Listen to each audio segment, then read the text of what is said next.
Streaming, we're live. Okay, fantastic. Welcome everyone. My name is Ros Gray and I'm the Programme Director of the MA Art Ecology. We're really delighted to have you with us today, both in person and for the first time also through live stream, to launch the Journal of Art Ecology 2023 edition. So the Journal of Art Ecology is an online platform that, where every year we publish work by the graduating cohort, and it's a really unique feature of this programme. I don't know of any other MA programme that has a publication like this, and it's become really interesting for us to see how the artists on this programme use this opportunity to do something that is much more than an essay or a piece of creative work. It's some kind of fusion between the two, and we feel like this is a really interesting space to watch for the way in which the ideas in the broader field of art ecology are taking form. Throughout much of this evening, there's going to be images from the project journal, from the amazing work that this cohort have done on the screen behind. And it's always this sort of quite magical process to see how the journal contributions take shape. So you're going to get a bit of a taster tonight, and then the actual journal will be online after the event. And so we hope that in the days to come you'll have some time just to peruse through in more detail and really have a chance to read the text and see the films and look at the really quite extraordinarily beautiful images that they have made. We've got a really packed schedule for you this evening, and so I'm just going to give a quick rundown of what to expect. So first of all, I'm going to say a few words about this journal edition and about the artist's work that it gathers. And then we're going to have a selection of readings and film extracts from some of the graduating students. So at this launch, we also like to think about how our artists on this programme are entering into a really broad and exciting dynamic field that's also really touching on some of the most pressing and urgent issues of our contemporary world. And so we like to invite someone in who's really very important within that field to in a way provide some of the broader context. So we're incredibly honoured to have Giovanni Allo with us, and I'll give a proper introduction to him before he's due to speak. Finally, this evening, we're going to have a performance by Elizabeth Salazar, and it's a performance that she developed for her degree show. At that time, it was only seen once on a Friday evening, so we felt like this was a perfect opportunity for the performance to be seen by many more people. And it's a performance with Las Wichas, who will finish off the evening with their own performance of a number of songs. So, just a little bit of housekeeping. If you haven't done so already, please put your phone on silent mode. But feel free to take pictures throughout the event, and feel free to post them online, and you can tag us into those images. That's great if you're putting them on Instagram. So I'd just like to say a little bit about the graduating cohort.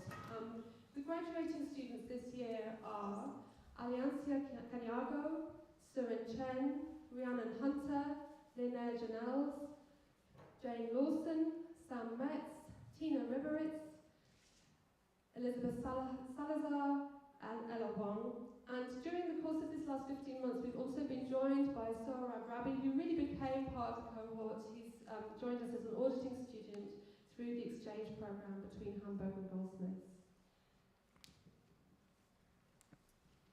So I'm going to just say a few words about each of the students' work.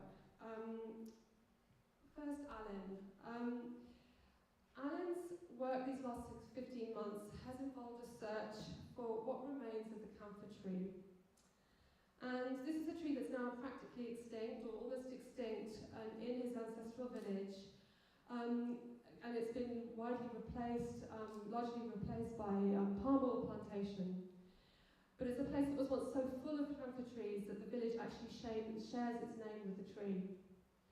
And in the project journal, he uses the term dead reckoning, which is a kind of method of navigation. And it's been largely rendered obsolete technologically by satellite systems and so on. But he uses it as a way of navigating across space and time through colonial archives, visits to herbariums, and botanical gardens where there are traces of the tree. So the Dead Reckoning and Alliance's work is an embodied sensory experience as well as an intellectual and political quest. It engages with the tree's perfume, its medicinal secrets, and its spiritual potency. And it reminds me that art can take you on a journey through the living and the dead. Surin. When I look at Surin's work, I'm reminded that poetry can help us make sense of the universe in ways that scientific fact alone cannot. Surin's work is suffused with Taoist inquiry into our own bodily place within a universe undergoing constant transformation. Dancing into the void is a method for coming to terms with death as part of a cosmic cycle of matter. Her art, then, is a process of temporarily shaping matter through the breath, through manipulation of water and fabric and pigments, through channeling electric currents, following patterns, or concentrating seeds and leaves for their medicinal pungency.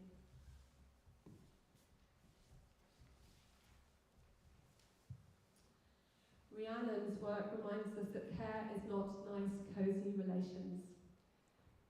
To care is radical. Like kinship, it is not the kind of conditional alliance that is driven by self-interest and individualism.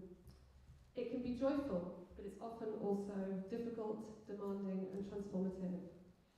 And for the Journal of Art Ecology, Rhiannon takes us deep into her editing process and makes the fragments and gists of conversations.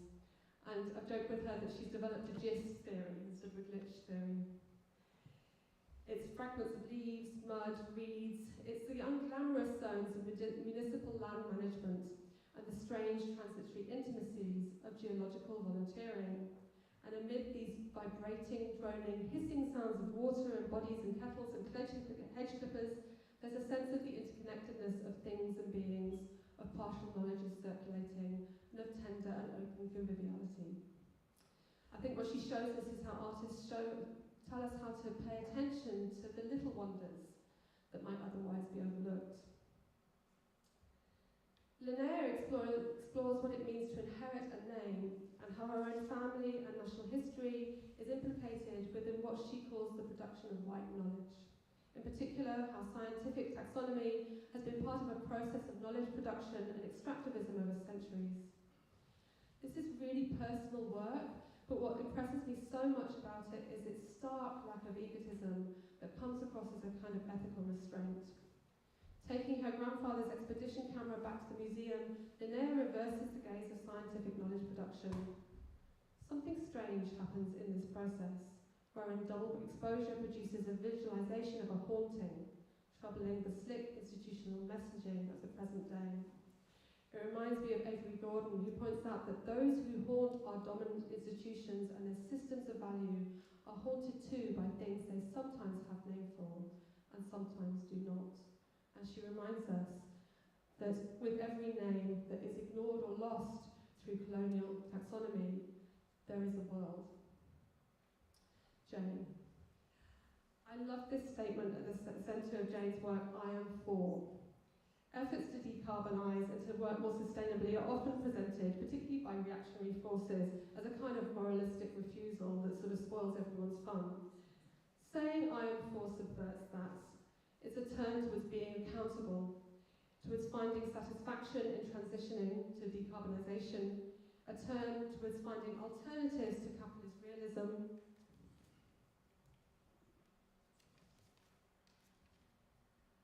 and to capitalism's approaches to consumption and waste. The doing of I Am For finds inspiration in the mycelial network and in the practice of radical administration. It takes the form of creative problem solving, imaginative repurposing, toolkits, acts of generosity and care and listening.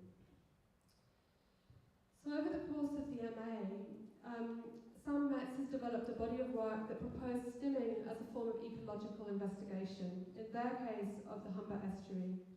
They engage with the term neuroqueering to take part in a long overdue work of bringing more plural, embodied, sensory experiences to the understanding of ecology. challenging the medicinal pathologizing of autistic sensory practices, their diagrams in the Journal of Art Ecology offer an alternative kinds of languaging to the constant emphasis on the verbal and the textual. It communicates a dense and complex exchange between their body and their environment. Sohra's contribution presents a long-term engagement with the ways in which, in the Bengal Delta, water shapes, molds and transforms lives. His work examines the impact of extractive infrastructures, particularly hydroelectric dams, on the more than human communities of the Bengal Delta, using sounds and study of artisanal practices to articulate collective forms of resistance that challenge the ongoing effects of coloniality in the region, and he calls this hydrotrauma. Tina carries out artistic research into these questions of non-human animal representation through quite traditional artistic activities such as drawing, photographing and filming, but also through really extensive historical research into historical and contemporary visual regimes through which living entities are captured. There's something profoundly eerie about the work that Tina has developed while here on the MA and has taken her practice into new realms in which contemporary media, virtual gaming environments for example, echo with older visual apparatus and conjuring, circus sideshows, early photography and more. As her electric entity Pelican turns its eye on us, what becomes increasingly unclear is who in fact is captured. Elizabeth's practice is rooted in deep colonial feminism through a deep engagement with natural pigments and seeds and plants as a way to think about their power and the flows of water. In the work for the Journal of Art Ecology, she takes us into a deep dive through London sewers and the many histories of migrant labour and associated with cleaning of water systems. The ornate Victorian sewer covers that one sees all over London come to resemble cosmic symbols that connect displaced communities who are still tied, as we all are, to planetary flows of water.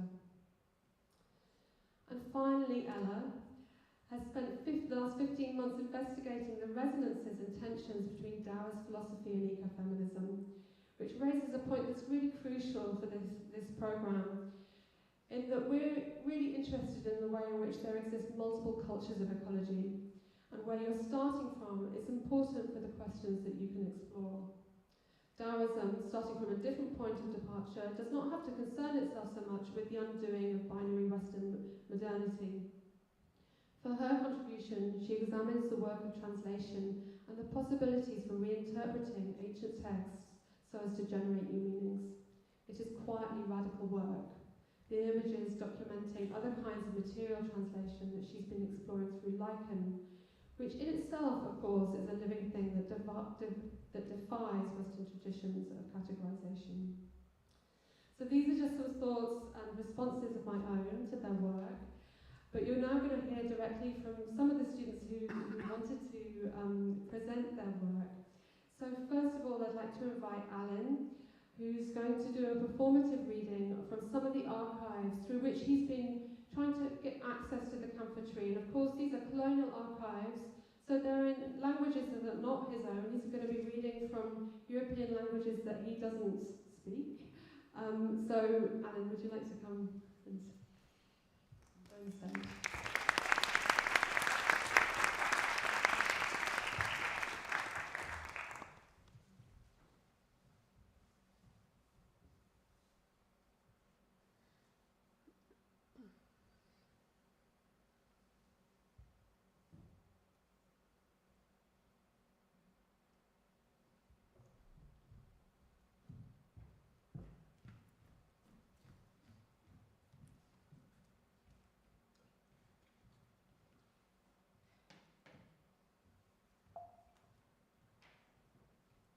Make sure the mic's on, please. Just switch those. Test. Yeah, perfect. Thank you. Good evening, everyone. This is the text from the archive that I found in the Netherlands. The text was created 1863. It's about camphor tree. It's a text recital, by the way. Tongo near kapur, replit le premier rol das cele ceremonie. Les habitants du pays des balas, people très superstitious and fanatic, on la ferme croyance quelle grand prêtre es informé pas der révélation das saisons de la période la plus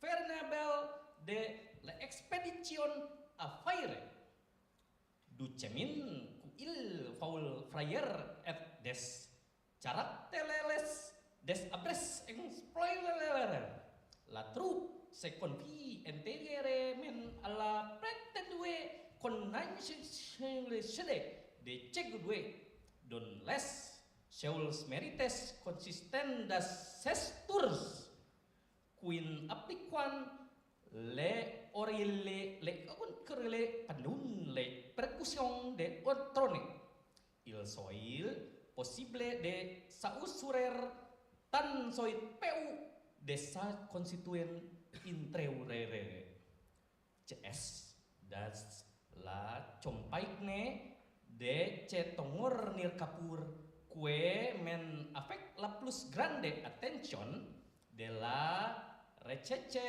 de le abre practicus silebun bon heur leur fight lui qui en ye appliquelian le premier coup da hake comum marque de so approbation donele signal du trapail en suite on en ponce de novele la hak deus toix no tukrik don son en penetran jungkui on kole la abre CS alor quil son perenempus au but de leur receke cele et le aplace qui resident la sempre et haule essentielle cele huile des coiles des quisuile par un tuyau on petit canal de bambu aquile atrome de apres el opinoin de quilques indigenous du pais bel batas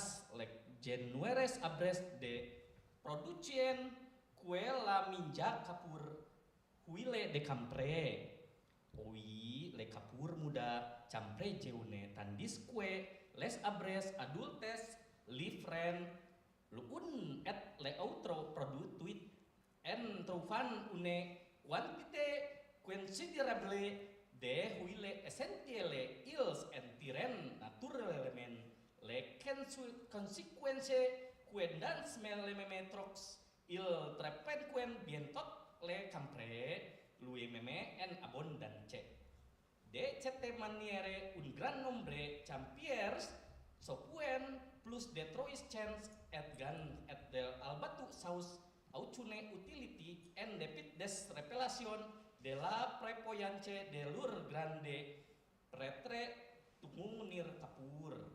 Thank you, Alan. Sudah kolektif.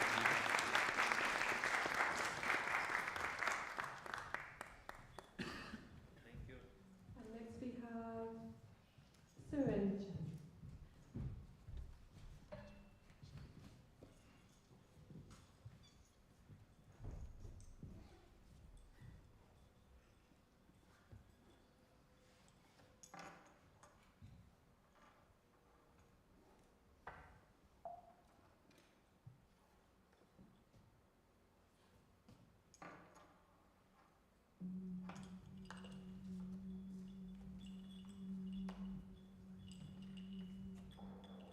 She's coming.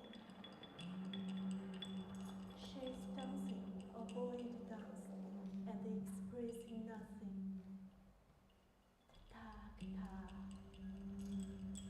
ta ta ta. She's neither than feather. She talks as if she did not. Ta ta ta ta ta. Ta ta ta.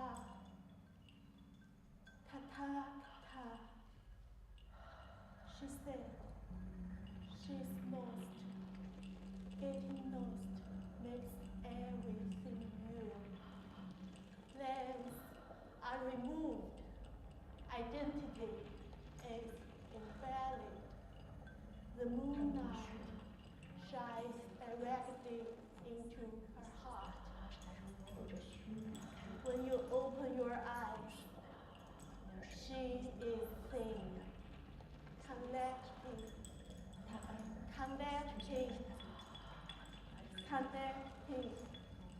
the dreams about a lifetime, returning to her true life.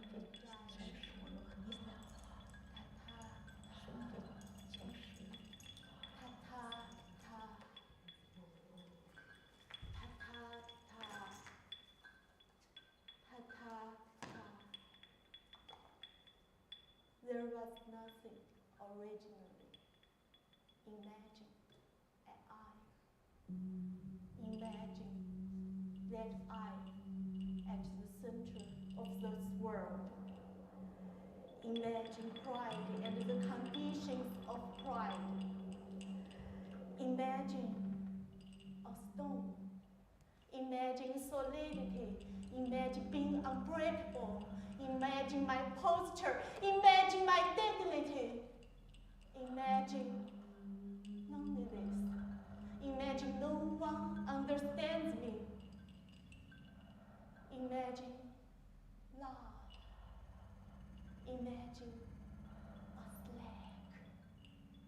Imagine everything is real. Imagine ignorant human beings. Imagine they have no idea their king is me. Thank you. This is the point of Lloyd.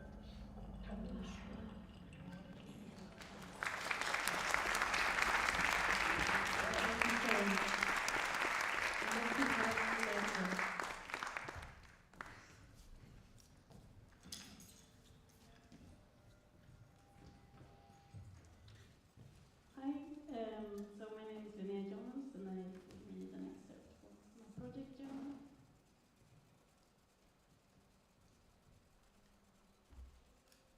An eponym is a taxonomic name based on a real or fictional person. The Linnea flower Linnea borealis was named after the Swedish botanist Carl Linnaeus. He is known as the father of modern taxonomy. Linnaeus' binomial nomenclature, a method of naming biological species with two consecutive Latin names, is now used worldwide. On the 10th of January 2023, two zoologists met me at the Swedish Museum of Natural History in Stockholm. The year before, my father told me in passing that the fish had been named after my grandfather Alf. On that day in January, the two men from the museum showed me a specimen of the fish Chrysictus jonensi, collected by Alf in the Gambia.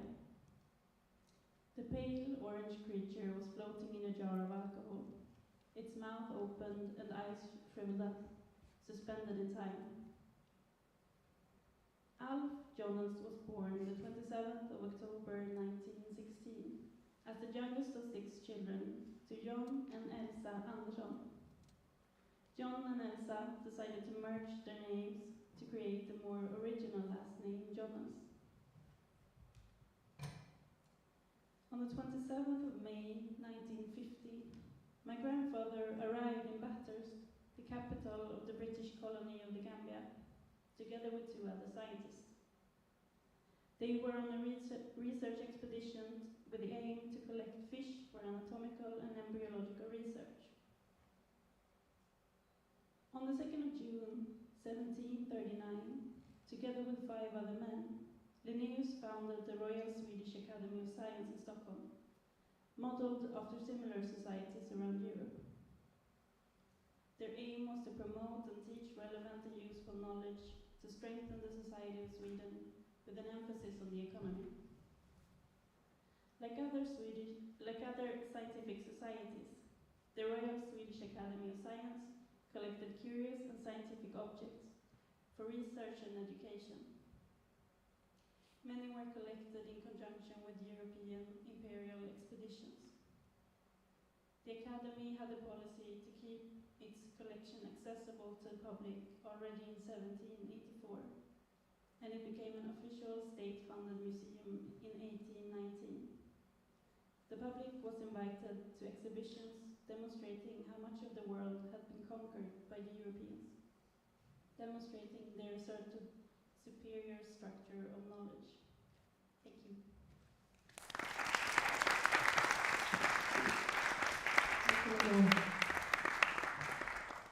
And next we're going to have Saurabh, who is going to perform a song, which is an 18th century protest song from indigo planters who were at that time in revolt against the British Empire.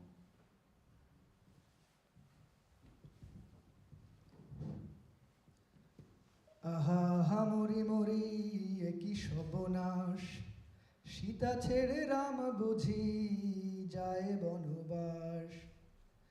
কি করিব কোথা যাব কিসে বাঁচে প্রাণ, বিপদ বান্ধব করো বিপদে বিধান। রক্ষ রক্ষ রামনাথ রমণী বিভব, নীলানলে হয় নাশ নবন মাধব। কোথা নাথ দীননাথ প্রাণনাথ যায়, অভাগিনী অনাথিনী করিয়ে আমায়। পরিহরি পরিজন পরমেশ পায়, লয় গতি দিয়ে পতি বিপদে বিদায়। দয়ার পরধি তুমি পতিত পাবন, পর নামে কর ত্রাণ জীবন জীবন। কর বিষধর বিষপুরা মুখ, অনল শিখায় ফেলে দল দিল যত দুঃখ। অবিচারে কারাগারে পিতার নিধন, নীলক্ষেত্রে জ্যেষ্ঠ ভ্রাতা হলেন পতন। পতিপুত্র শোকে মাতা হয়ে পাগলিনী, সহস্তে করল বধ সরলা কামিনী। কোথা পিতা কোথা মাতা ডাকি আনিবার, হাস্য মুখে আলিঙ্গন করো একবার। জননী জননী বলে চারিদিকে চাই, আনন্দময়ীর মূর্তি দেখিতে না পাই।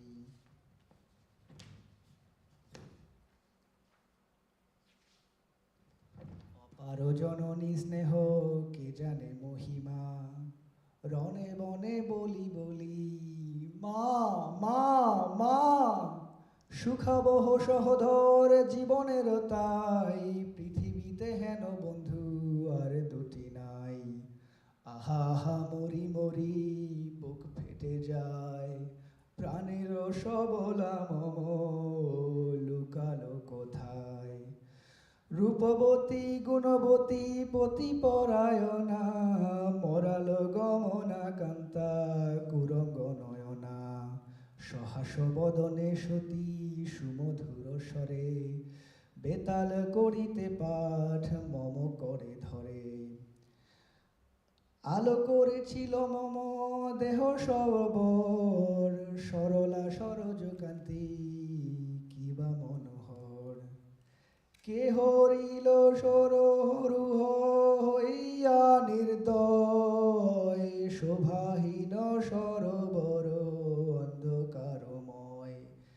হেরি সব সবময় শ্মশান সংসার, পিতা মাতা ভ্রাতা দ্বারা মরেছে আমার।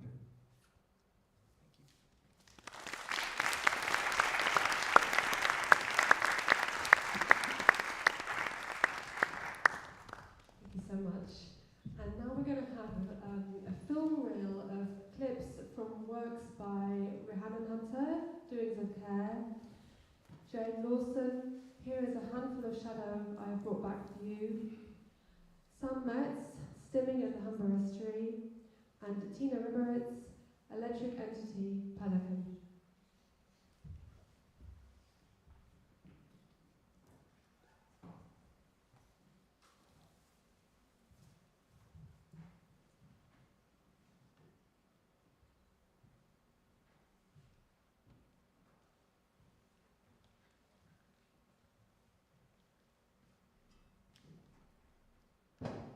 too enter the thigh-high water and attempt to coordinate my arms, torso and cutters to remove the reeds. The air is sulphurous from disturbed pond matter, breath and ice hover in condensing clouds, and upturned snail shell bobs, bitter tea and bourbon biscuits, chatter talk with engine hums. Volunteers trickle away in different directions. My tyres have left a line in ice-crisped grasp. As I stop recording, feet numb, I leave the common for the tarmac. Silt pebbles grind underneath my steadying foot. My hips twist as the cool power of the water embraces my outstretched calf to funnel with giddy ease between my waders. Fine roots wave between the decomposting lace lattice of a cheap pair of black plimsolls. The dislocated sole was in perfect condition and in use by a few curled up slugs. I hear of dogs tied up and left on fences, endless teaspoons, plates and cutlery floating in the river, bottles clink filling the bin.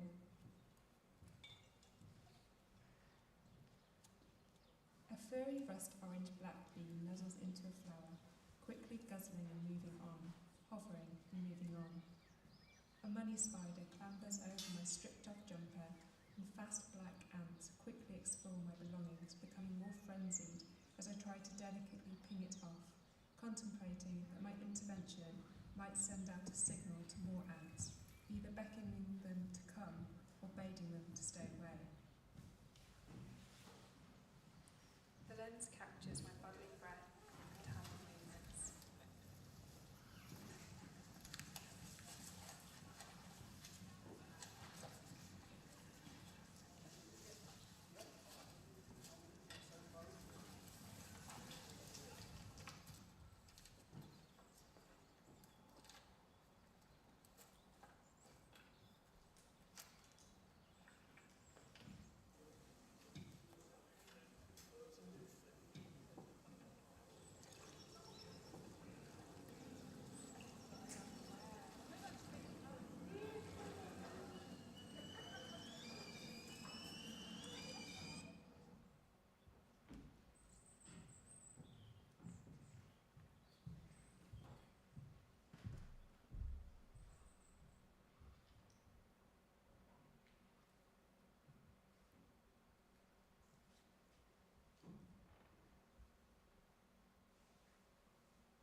presentation, and it's really such an honour to have Giovanni Aloi here with us, who it really has felt that we, as a programme, owe so much to Giovanni in terms of his incredibly prolific work as a writer, a curator, editor of the incredibly important journal Antennae, the Journal of Nature and Visual Culture, and author of many books as well.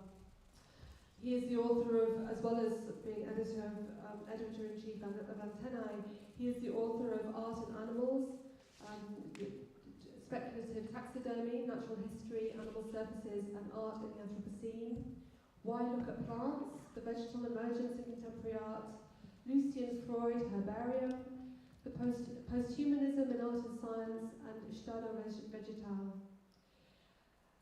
Giovanni has contributed to BBC radio programmes, worked at the Whitechapel Art Gallery, Tate Galleries in London, and is currently USA correspondent for Esse magazine.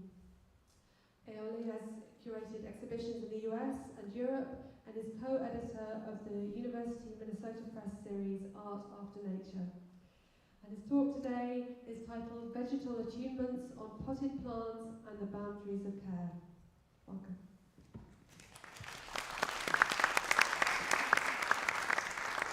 Thank you so much, Rose and Joel, for inviting me. It's a pleasure to be here. I think Rose has mentioned that I used to be here at Goldsmiths as a student, so there's hope. Something eventually happens, but I have to say that I'm particularly grateful for my experience at Goldsmiths. Lynn Turner, my PhD supervisor, is here tonight, and Astrid Schmetterling. They've both done amazing work to raise me, and if you think this makes no sense, just complain to them directly at the end.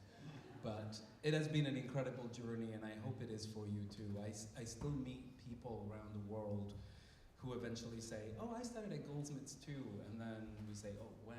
And then we realize it was pretty much at the same time, same professors, and there's a link, there's a bond. So I hope Goldsmiths is still good. Good. So, how many plant lovers have I got here tonight? Whoa, nice. So, I will talk to you about plants, and in relation, of course, as a response to what I have seen, to what Joel and Ross have fostered over the years. This is an amazing program. The work you students are making is so important and so timely. The way you craft new aesthetics, map new territories, and take risks, it's really, really touching to me. What I see in relation to your determination to engage with the more than human world and the non-human, embracing those challenges. So those challenges requires bravery. So I'm extremely fond of what you're doing, and the quality of the pieces that are part of the new issue of the Journal of Art and Ecology are stunning. I can really see how the gears are turning, and trust me, 20 years ago when I was in your seat, we were all pioneering and mapping, and you're in good hands because you're already starting with a platform that is really supporting groundbreaking research. So well done, and I hope that what I'm presenting here today might inspire you to carry on, because I was telling Rose, it's like, this is a little bit bonkers, you know? We're gonna talk about potted plants, which are not the average kind of philosophical topic. Potted plants have been overlooked for a number of reasons in Western philosophy, and that's probably why I became more interested in them. But it's also because I have far too many potted plants. I moved to Chicago 9.5 years ago, and winters are a little brisk in Chicago. I don't know if you heard about that. So I have an addiction to tropical plants, plants that remind me of my childhood in Italy, plants that remind me of my 18 years in London, because London is very cosmopolitan when it comes to plants that grow all over the world, and in London, particularly well. Not so much in Chicago. So many of my plant companions have followed me, but they've followed me in pots. And in winter, usually mid-October, I have to transfer them into the house. And then in May the following year, I transfer them all out. Luckily, with the help of my husband, Chris, who's really dedicated and patient. But it's like 250 pots and counting, so it's a lot. You might say I have an addiction, but that's your call. So when you start like moving these pots around all the time, like especially twice a year, then you wonder, what's the point of this? What am I doing to myself? What am I doing to these plants, right? So vessels of care or instruments of torture. It's tricky, right? Because pots are complicated objects. We just give them for granted. Here's a pot. Plastic, terracotta, metal, whatever. But to a plant, a pot, it's a universe. And we are part of that universe. And then sometimes there's a feeling that we're limiting that plant, that that plant shouldn't be there. Pots are everywhere a plant should not be. We alter their essence, their nature so much. But then without pots, what would we do? That proximity, that closeness, that intimacy. Do you experience that intimacy? Do you have potted plants in your apartments that you feel a special bond? Yes? Do you talk to them? Okay, interesting. So, there's a new book that just came out. It's an edited collection inspired by a performance by Chilean playwright Manuela Infante. If you've not seen Estado Vegetal, watch it. The book is published by University of Minnesota Press, and on occasion of the publication of the book, University of Minnesota Press and Manuela Infante have made the professional recording of Estado Vegetal available on YouTube. So you go on the University of Minnesota Press YouTube channel, there it is. It's amazing. It's a polyvocal monologue acted by Marcela Salinas, who you see on the front cover of the book. And it's basically a crash course in critical plant studies. If you feel like you need a primer, there it is.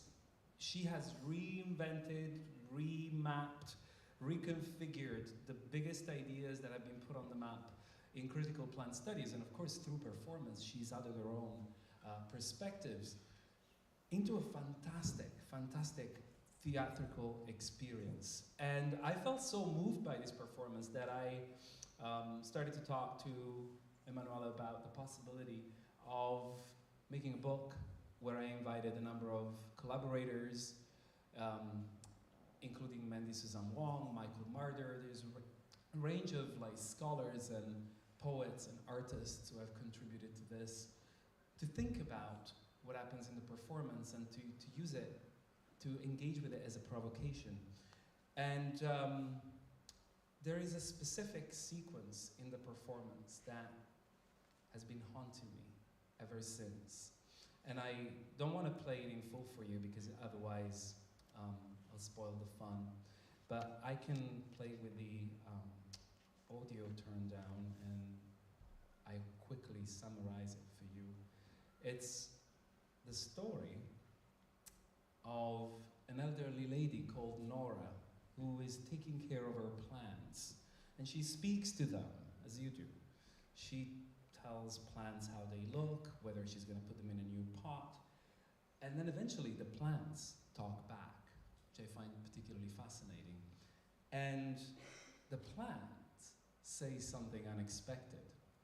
They instruct Nora to lift the floorboards and to plant them back into the soil where they belonged and where they belonged all along.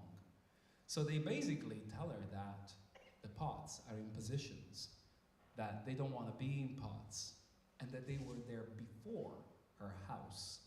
And the sequence ends with this quite horrific scene of Nora planted in the ground beneath the house among her plants. And that got me thinking a lot. I couldn't quite look at my potted plants in the same light ever again. And there's something I think particularly fascinating about our relationship with pots and how we can think about pots in different ways, in ways that, of course, bring us to think about roots. Roots are essential to plants, and oftentimes they have been overlooked. When we think about medieval medicine, roots were everything.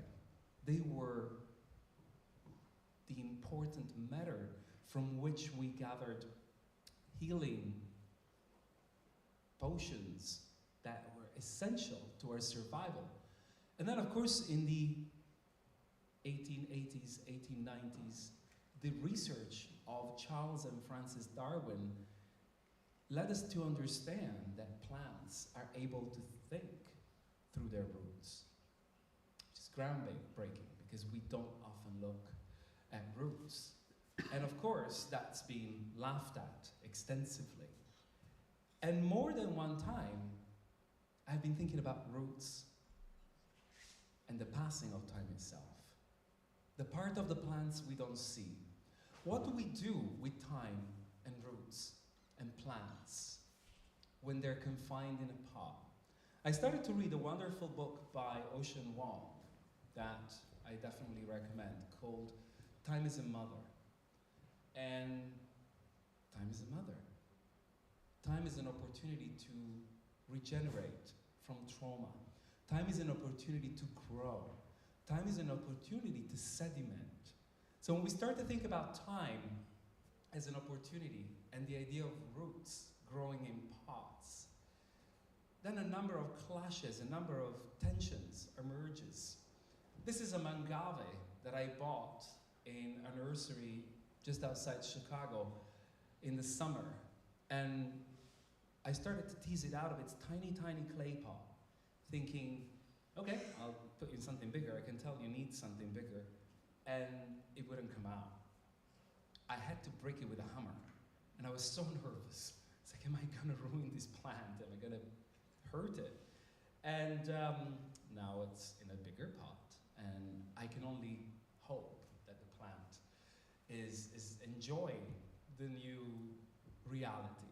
And yet, through the thinking of roots as a brain, a vegetal brain, as well as the more recent knowledge that has brought us to think about plants and the connections with fungi, the conception of roots and the root brain of plants has just exploded into networks that are impossible to map, networks that are extremely relevant to the well-being of ecosystems.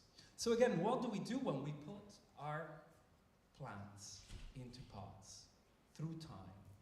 What happens at that very moment in which this, perhaps, relationship that's grounded in captivity develops? Is it captivity? Is it domestication? Domestication is often cruel in ways that we haven't acknowledged very often.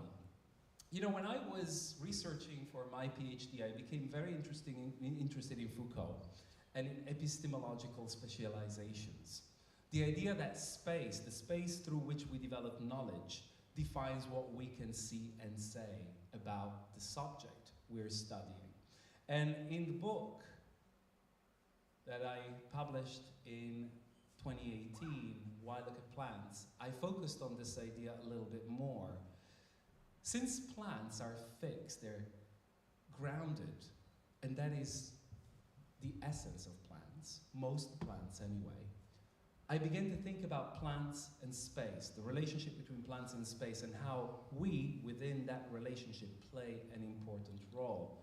How can we apply a Foucaultian conception of power and biopower to our relationship with plants?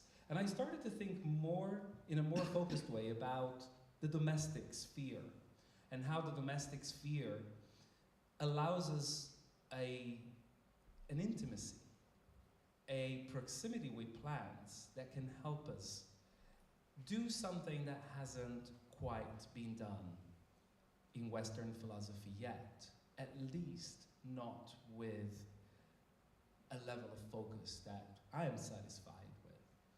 So there's a number of issues, as you know, that mar our relationship with plants, and one of them is plant blindness. This has been theorized in 1999 by botanists Schlosser and Wondersee.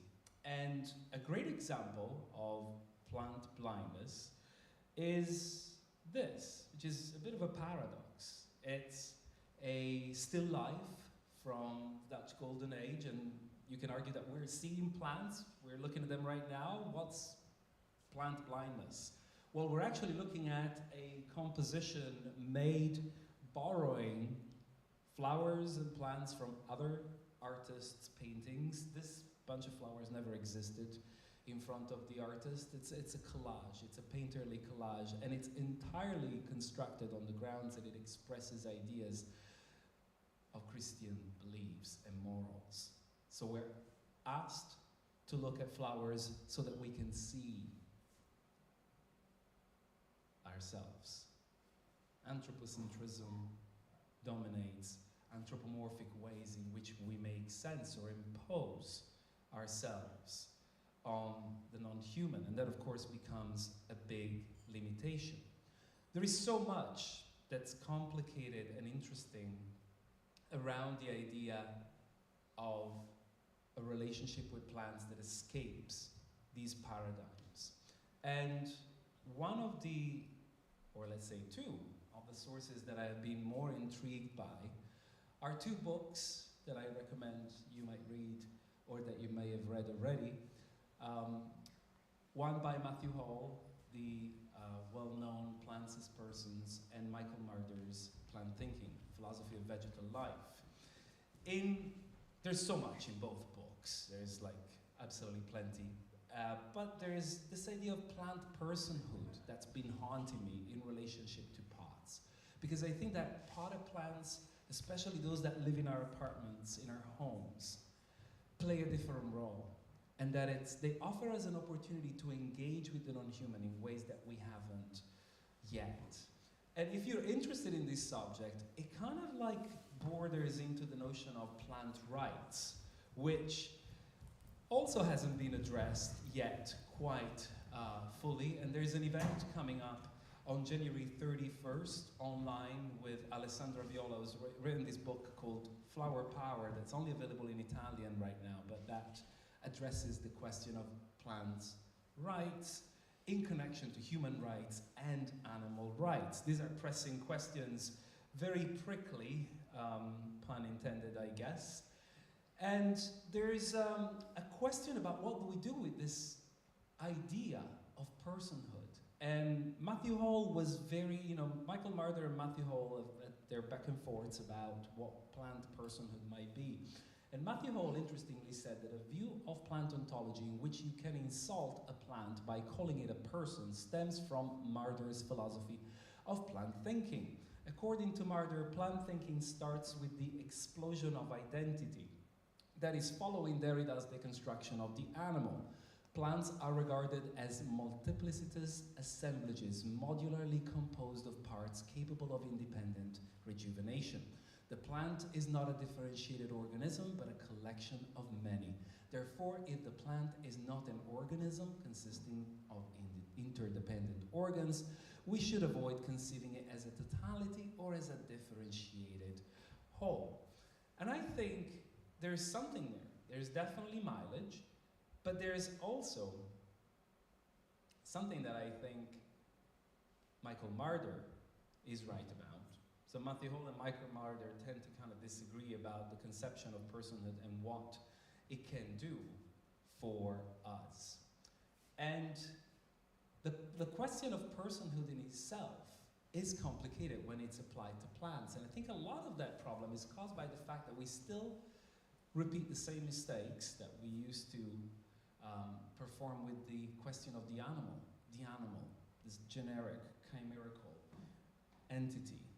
And the same with plants. Which plants are Michael Marder and Matthew Hall talking about? The question of personhood more generally in philosophy tends to hover dangerously around the notion of abortion, around problematics that are very pressing and that become slippery most of the time. You know, we can subscribe to Marianne Warren's conception of personhood in the idea of consciousness, and in particular the capacity to feel pain or reasoning, self-motivated activity, the capacity to communicate by whatever means messages of an indefinite variety of types, and the presence of self-concepts and self-awareness. All of this becomes complicated when we try to think about plants. And whether you think about a meadow or your geranium in a pot or your ficus that's been living with you for 20 years, I think that conception of personhood just shifts constantly to the point that we can pick certain aspects of Matthew Hall's and Michael Marder's conception of plant personhood, but it all remains elusive because they're not pinning down, they're not positioning their plants, they're not situating them as clearly and as specifically as they could. So, again, Matthew Hall taking into critical assessment, Marder says plants, as generally sessile, are rooted in place and, according to Marder, completely open to their environment, a sheer exposure in space and time. Therefore, for Marder, given that the plant's self is bound to the universality of the elements and of light, is always external to itself. Its unity is at once a disunity. And these issues, these questions of unity and disunity are complicated when it comes to plants, because you know how you can multiply plants by just creating cuttings, and which plant is which at some point. It's so elusive and yet challenging, and questions of finitude have been extremely important to the definition of personhood. So, you know, we can think about, and we don't have time for that really, but we can think about the questions that have been raised over time in terms of who is human, thinking of Sylvia Wynter, Frantz Fanon. Personhood is a complex, socially encoded at times, question that it's very, very complicated to explore in the context of the non-human. And it's at that point that I started to look again at texts that I knew well, but that seemed to shed light here. Like in Why Look at Animals, John Berger talks about domestication or captivity. Again, I just want to keep that relationship as a flicker because we don't have time to go into it. But the animal is isolated from each other. And without interaction between species have become utterly dependent upon their keepers. Consequently, most of their responses have been changed. What was central to their interests has been replaced by a passive waiting for a series of arbitrary outside interventions. The events they perceive occurring around them have become as illusory in terms of their natural responses as the painted prairies. At the same time, this very isolation usually guarantees their longevity as specimens and facilitates their taxonomic arrangement. I see my relationship with plants right there. What am I doing with these pots that travel in and out of the basement? Am I extending their lives for better or worse? I'm extending their lives. Are they taking over my home? In which case, these plants are really crafty and ingenious. They're domesticating me through pots that us humans have invented in this interactive relationship, co-evolving with plants. And, you know, sometimes grafting, piecing things together helps. I started to think about pots in relation to Le Guin's idea of the carrier bag theory of fiction. And of course, you know, we're stretching this pot quite a bit, but we have to. So conflict, competition, stress, struggle within the narrative conceived as carrier bag, belly, box, house, medicine bundle may be seen as necessary elements of a whole which itself cannot be characterized either as conflict or as harmony, since its purpose is neither resolution nor stasis, but continuing process. And then I found some peace. I'm like, okay, that is perhaps what pots can be.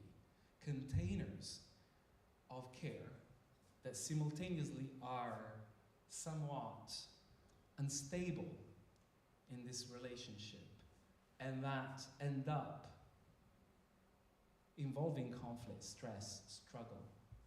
There is something there that is uneasy, and that became even more attractive to me. And how do we make sense of that proximity that the pot enables? How can it become something more productive to our relationship with our non-human companions? Well, when it comes to houseplants especially, and when it comes to potted plants, to me, de-objectification is the key. How can we move away from the capitalist conception of a houseplant we buy from B&Q and begin to think about this plant that has been individualized, perhaps endowed by its life in a pot with a kind of personhood that begs me to develop a new register of empathy? How do I foreground that so that this plant no longer is a commodity? Well, Lucian Freud used to paint his house plants, and he used to paint them with all the ruinations, with all the signs of time. Remember, time is a mother. And he never believed that he should trim, prune, clean, do all those things that the gardening industry tells us we should do. What is care? I see here. Lucian Freud knew a few things about care, I guess, or how to reconfigure care. And this idea of letting the plant do its thing, to him was very important. The same plant appears over and over in different paintings. This is a pandanus, this is a yucca that he painted in 1951.